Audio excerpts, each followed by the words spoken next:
Bienvenue dans cette vidéo sur le bien-être de l'escargot. Bien que tout petit, l'escargot a aussi des besoins importants pour se sentir bien. Découvrons ensemble les 5 libertés qui contribuent à son bien-être. Pour commencer, il faut que l'escargot mange à sa faim.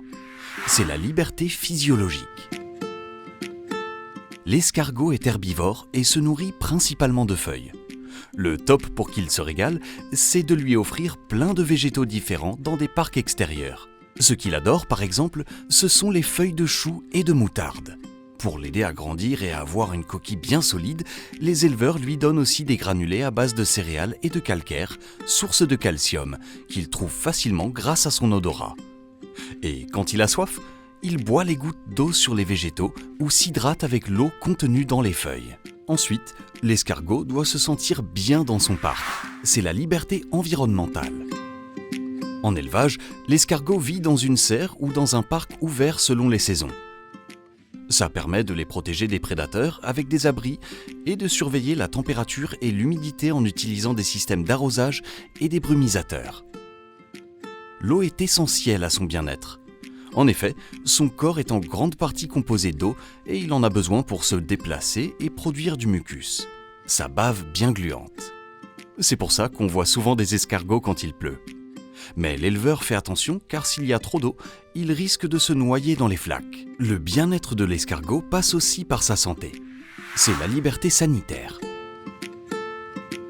Pour prévenir tout problème, l'observation et une bonne hygiène sont les moyens les plus efficaces. Les éleveurs surveillent de près leur escargotière pour éviter la surpopulation, qui pourrait provoquer des maladies ou pire, des décès.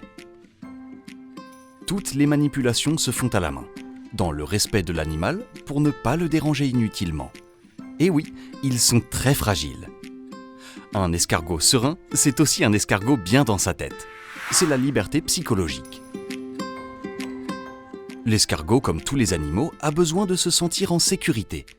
Il est donc essentiel de protéger son environnement des prédateurs comme la pie, le geai ou certaines limaces et d'utiliser des chiens pour repérer et chasser son principal ennemi, le rat. Pour se sentir à l'abri, il a aussi besoin de pouvoir se cacher. C'est pour ça qu'on lui installe des cachettes, comme des palettes ou des caisses en plastique, pour qu'il puisse se reposer sereinement à l'ombre et au frais. Et pour finir, un escargot doit pouvoir faire l'escargot. C'est la liberté comportementale. L'escargot d'élevage mène une vie en semi-liberté et est libre d'aller et venir comme il le veut. C'est un animal nocturne qui vit donc la nuit et dort le jour dans ses cachettes. Quand il fait froid, l'escargot hiberne, comme le hérisson ou le loir. Et tu sais comment il fait ?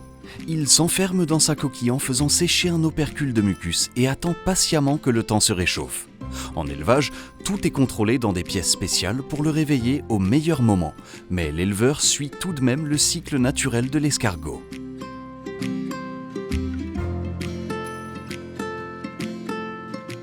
Quand je les nourris, je ne fais pas que nourrir, je soulève régulièrement des plaques pour voir si tout va bien en dessous, s'il n'y a pas de la prédation, s'il n'y a pas trop de limaces. Ce n'est pas un élevage facile, surtout je dirais d'un point de vue physique, parce que tout est manuel, il n'y a pas de machine à aucun moment de l'élevage. Les ramasser, c'est comme ramasser des fraises, même le nourrissage est physique, donc c'est pas un élevage facile, mais sinon c'est agréable, voilà. Voilà, tu en sais maintenant plus sur les besoins de l'escargot. Découvre les 5 libertés des autres animaux de la ferme dans les vidéos de graindagri.be.